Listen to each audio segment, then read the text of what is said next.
আসসালামু আলাইকুম। আমাদের বাংলাদেশে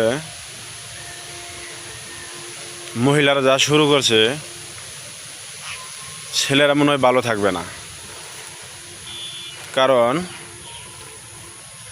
100-এর ভিতরে 70%ই মহিলারা 10 বছর, 12 বছর, 15 বছর, 16 বছর সংসার করার পর 2-3টা ছেলে মেয়ে রেখে, স্বামী রেখে তারা অন্যজনের হাত ধরে চলে যাচ্ছে।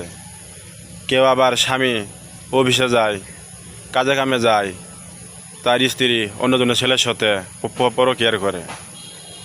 এরকম করে দিন দিন যদি বেড়ে যায়, তাহলে ছেলেরা তো ভালো থাকবে না, ছেলেরাও নষ্ট হয়ে যাবে।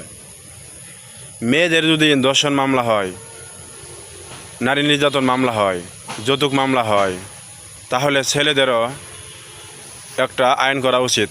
পুরুষ নির্যাতন যে কোনো সরকার আসুক বাংলাদেশে, বিএনপি সরকার হোক, জামাত হোক, আওয়ামী লীগ হোক, যে কোনো সরকার আসুক, পুরুষ নির্যাতন মামলা আইন করার উচিত।